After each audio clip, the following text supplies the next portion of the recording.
सबसे पहले हिंदी का विकास हम लोग जानेंगे तो हिंदी का विकास कैसे हुआ।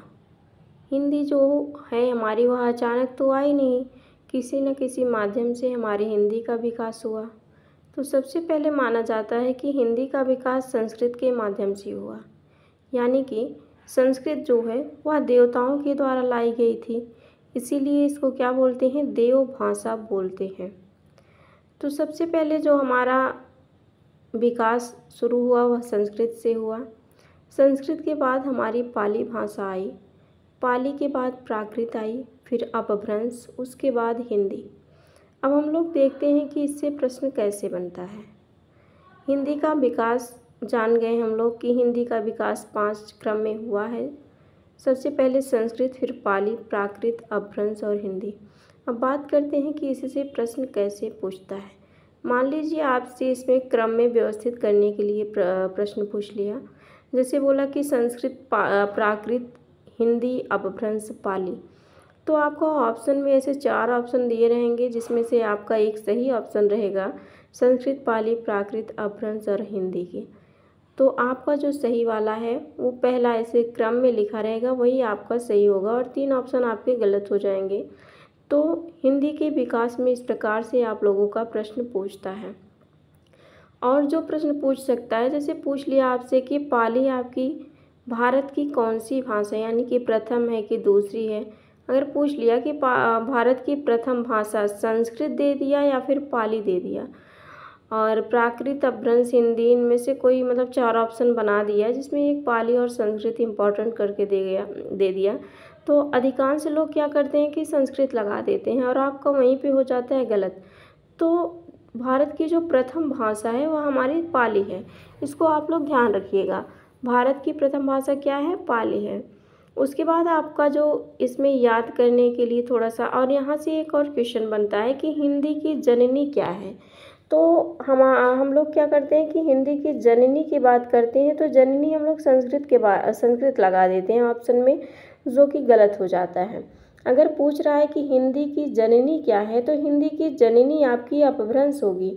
और आदि जननी की अगर बात करता है तो आदि जननी आपकी क्या हो जाएगी, संस्कृत हो जाएगी।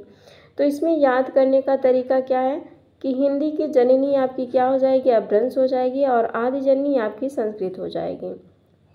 और जो प्रश्न पूछता है भारत की प्रथम भाषा पूछ लिया, तो भारत की प्रथम भाषा आपकी पाली हो जाएगी।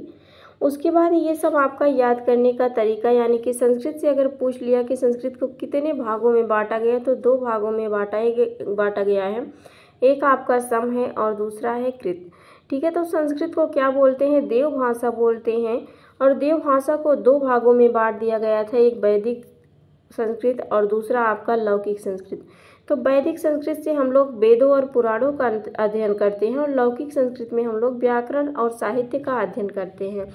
फिर बात करते हैं पाली की, तो पाली भाषा में जो ग्रंथ लिखा गया था वह त्रिपिटक ग्रंथ लिखा गया था, और इसको लिखने वाले गौतम बुद्ध थे, जो कि बौद्ध धर्म से संप्रदाय के थे।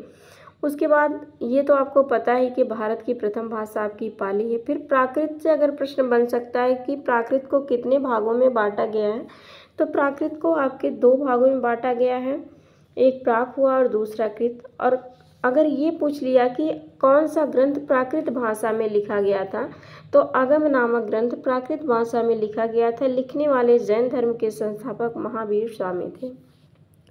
बात करते हैं अपभ्रंश की, तो अपभ्रंश का मतलब होता है पतन। तो पतन से रिलेटिव ये मत लगाइएगा कि इससे अपभ्रंश भाषा का पतन हो गया, बल्कि अपभ्रंश का मतलब क्या होता है कि एक नई भाषा का विकास हुआ है। अपभ्रंश को एक अन्य नाम से जानते हैं, जिसको अवहट्ट बोलते हैं।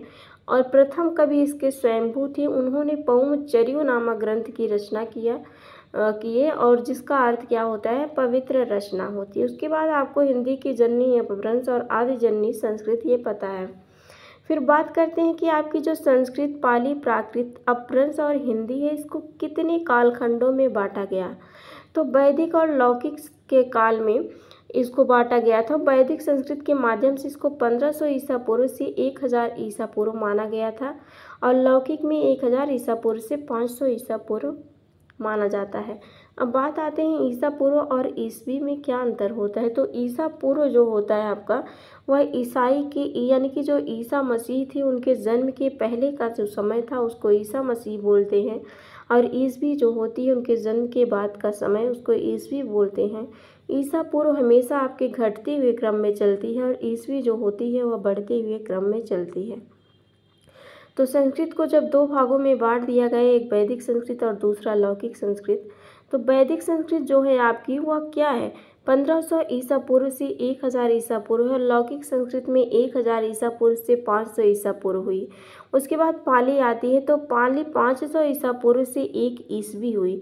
अब देखिए ईस्वी आ गया तो यहाँ पे बढ़ते हुए क्रम में आप लोग चलेंगे। तो प्राकृत का जो विकास हुआ 1 ईस्वी से 500 ईस्वी हुआ।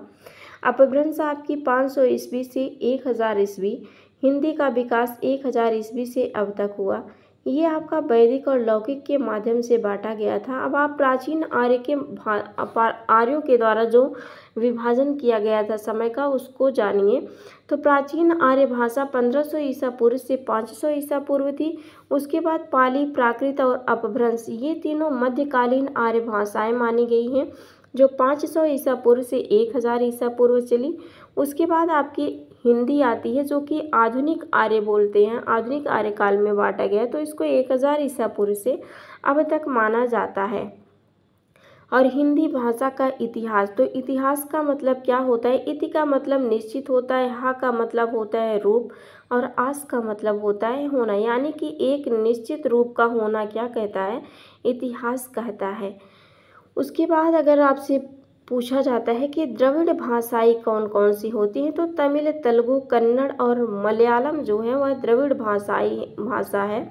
उसके बाद इनको छोड़ करके अन्य सभी अपभ्रंश से हुआ, यानी कि इन चारों को छोड़ करके द्रविड़ भाषा को आपके कौन कौन से हैं, तमिल, तेलुगु, कन्नड़ और मलयालम, इनको छोड़ करके अन्य सभी का जन्म किससे हुआ है, अपभ्रंश भाषा से हुआ है। याद रखिएगा, ये क्वेश्चन पूछे जा सकते हैं। तो किस भाषा का जन्म अपभ्रंश से नहीं हुआ है, तो ब्रज, अवधी, बुंदेली, इनको छोड़ करके आपका कौन सा है, कन्नड़, यानी कि इन चारों में से कोई अगर एक आया है तो वह किससे है, द्रविड़ भाषा से है। और इनको छोड़कर, चारों को छोड़ करके और सभी का विकास अपभ्रंश भाषा से हुआ है। उसके बाद आप लिपि के बारे में थोड़ा सा जानेंगे। लिपि संस्कृत के लिप नामक शब्द से बना हुआ है। लिप का अर्थ क्या होता है, चिन्हों को एक रूप देना, यानी कि ध्वनि प्रतीकों के लिखित रूप को क्या कहते हैं, लिपि कहते हैं। अनुच्छेद 343(1) में कहा गया है कि हमारे यहाँ की लिपि देवनागरी तथा भाषा क्या होगी, हिंदी होगी। उसके बाद हम लोग जानेंगे कि हिंदी की लिपि देवनागरी लिपि है। देवनागरी लिपि की उत्पत्ति ब्राह्मी लिपि से हुई है। ब्राह्मी लिपि को सबसे प्राचीन लिपि तथा लिपियों की जननी कहा जाता है।